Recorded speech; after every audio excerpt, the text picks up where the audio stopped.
hopeful that he does disarm. But in the name of peace and the security of our people, if he won't do so voluntarily, we will disarm him, and other nations will join us in disarming him. And that creates a certain sense of anxiety. I understand that. Nobody likes war.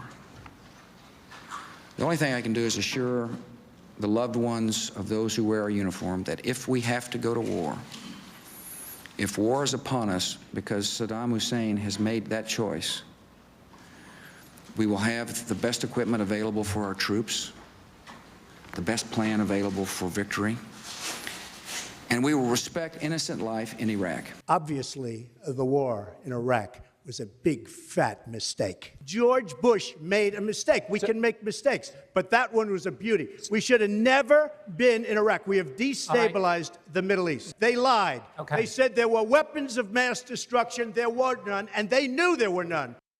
President Trump has rescued the Republican Party from the reckless neoconservatism of the past. President Bush promised a plan. He had none, and there is no plan now, at least not one that's been shared with your elected representatives. Congressman Tim Burchett is literally on the Foreign Affairs Committee, and he speaks the truth. There is no plan now, just like there was no plan then. Do you believe that there has been any planning from the committee you're on or any others in Congress for what Iran would look like the day after regime change? Not one bit. Not one bit. So absent any plan, should the United States join in Israel's goal of regime change in Iran? And what would the regime even change to? Joining us now, one of the strongest voices for the U.S.-Israel relationship in the history of the United States Congress, former Republican congressman from the great state of Texas, Steve Stockman. Congressman, I want to acknowledge that your views are sincere. You quite famously didn't take AIPAC money or any money from their aligned groups. And so I want your sincere perspective. What role do you think the United States should have in this war, in this conflict? Well, as you know, I have an extensive background traveling in the Middle East. And in fact, I was given an award by the Arabs in Beirut, Lebanon, and I was given that for my efforts to create peace in the Middle East.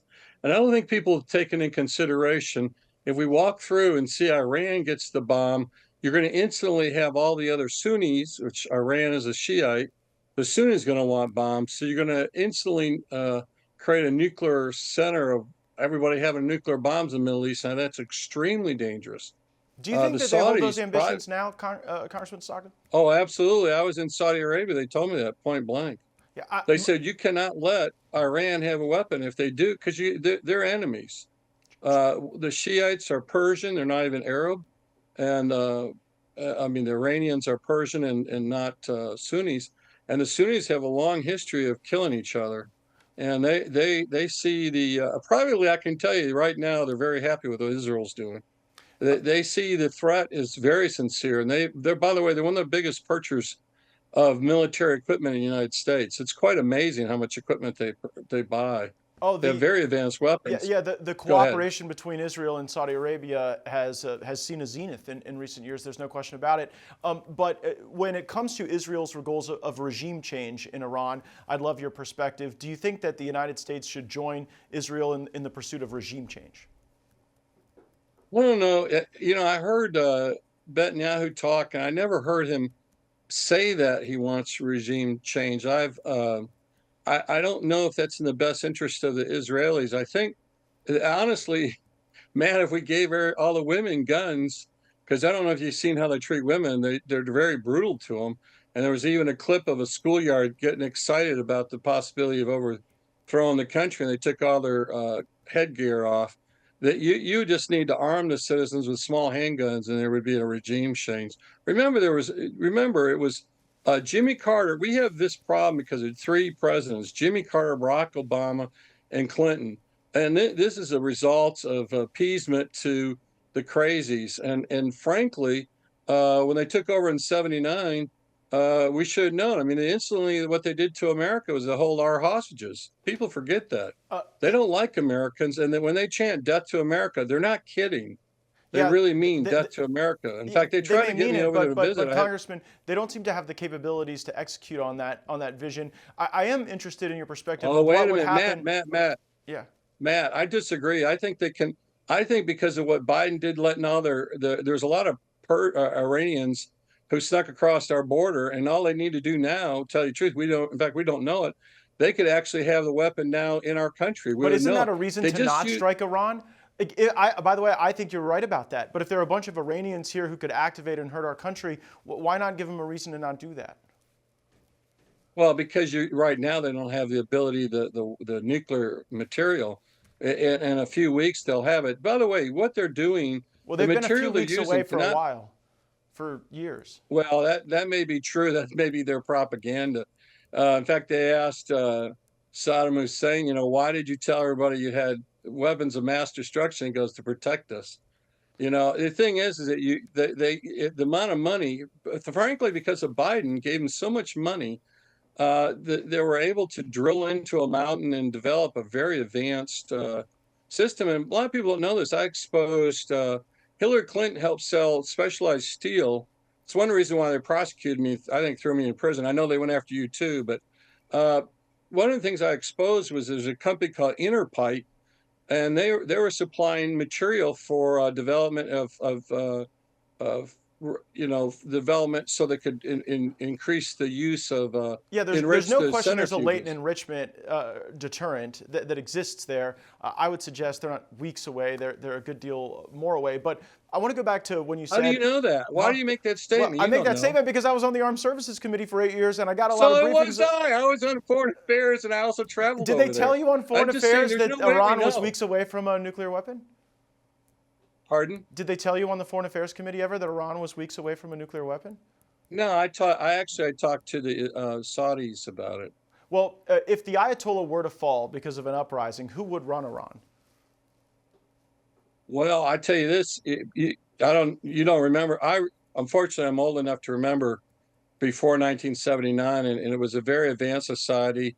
And now many of the people living there said they were disappointed, especially the ones my age, are disappointed that they did what they did. And there's a general feeling that, let's be serious. We just had Syria overthrown.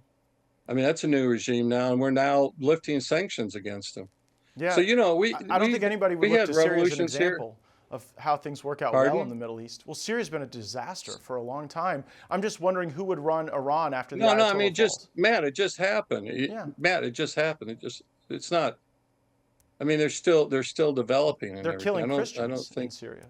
Well, they're killing them in Iran too. Yeah, but They're killing a lot of Christians in Iran. That's correct. But in a lot of places where they're killing Christians, do you think we can overthrow the governments in all of them? I've never advocated overthrowing Iran or anything. Okay.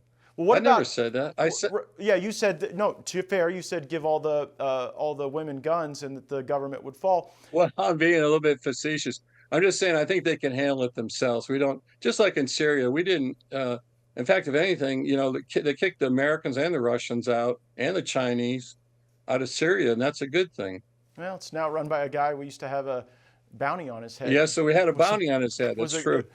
Final question for you, Congressman. I do greatly appreciate you lending your expertise. I want to talk about the movement of war refugees. If there were to be an extended war in Iran and tens of millions of people were to be on the move, what's your assessment of what that would do to the Middle East? People think that it's like a bunch of goat herders in Iran. They got some very advanced stuff. I don't think they're going to flee. They will just want their country back from what was taken over by a bunch of crazies. I just don't see that happening. They predict that in Syria, and they didn't have a mass immigration recently within I don't a year. know. I'd ask Europe. They got a lot of Syrians. But Congressman Steve Stockman. Well, they had that prior to the overthrow. I think they were fleeing. They were fleeing the war. Assad. They were fleeing the war, the civil war, and the revolution. That might be what we get in Iran Right. next. Well, we got to leave it there. Thanks for coming on. Appreciate you coming and sharing your views. Take and I care, appreciate Matt. the sincerity God bless of you. your views. I know your views. Well, we are sincerely appreciate held. you. All right, take care. I appreciate you. I wish you were still there.